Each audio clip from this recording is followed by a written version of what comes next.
Alors, au niveau des calculs financiers, donc un des premiers calculs que l'on va faire, ça va être le délai de récupération des capitaux investis. Donc, simplement, qu'est-ce que ça veut dire? Ça veut dire que pour un projet d'investissement, on a investi donc un tel montant, ok? Et donc en fait, là, ce à quoi ça va nous servir, ce délai de récupération des capitaux investis, ça va nous permettre de savoir dans le temps et assez précisément à partir de quel délai on va pouvoir ne serait-ce que récupérer ce que l'on vient d'investir, d'accord, pour lancer ce projet. Donc, par exemple, si j'ai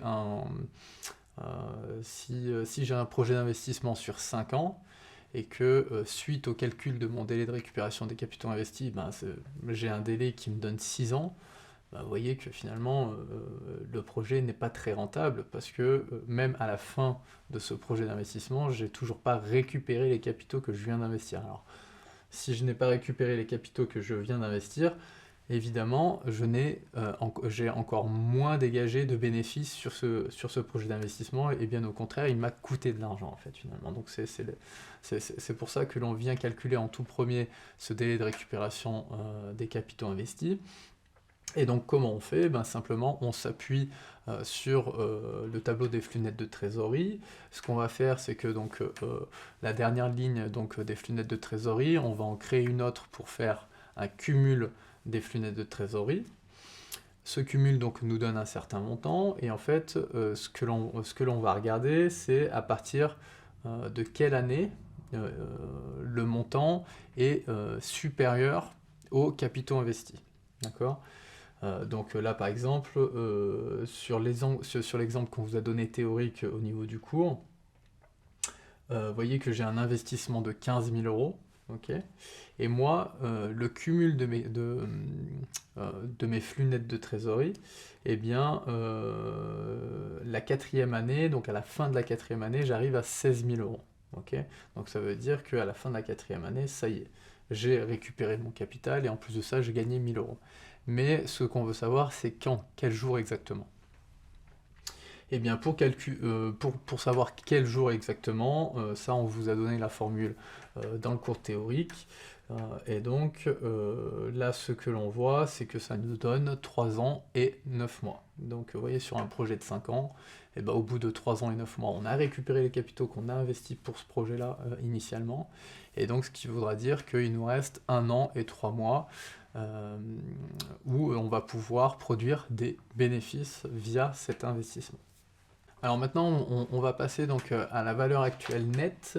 Donc la valeur actuelle nette, qu'est-ce que c'est exactement? En fait, on va venir actualiser, donc c'est pour ça qu'on dit valeur actuelle nette, on va venir actualiser les montants de trésorerie, euh, tout simplement parce que on estime en fait en finance que 1 € aujourd'hui vaut bien plus que 1 € demain. Pourquoi? Parce que 1 € aujourd'hui, je peux l'investir, pour qu'il me donne demain 1,1 euro ou 1,2 euros ou plus. Euh, Forcément, l'euro que j'aurai demain, je ne pourrai l'investir qu'après-demain, et ainsi de suite. Donc ça veut dire que les euros que je vais gagner dans un an, forcément, ils ont beaucoup moins de valeur que l'euro que j'ai aujourd'hui, parce que je ne pourrai pas les investir, enfin, ou du moins, je pourrai les investir que dans un an, et donc du coup, ça vient baisser cette valeur de l'euro. Pour calculer donc ces formules-là, moi je vous invite en fait très simplement à aller sur Excel. Donc vous verrez sur le cours, je vous ai fait des captures écran donc pour pas que vous soyez perdu donc au niveau des calculs d'Excel.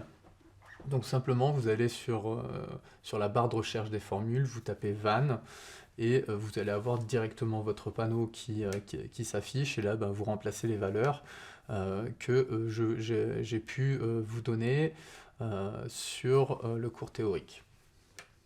Donc maintenant, on va passer donc au taux de rentabilité interne, donc le TRI.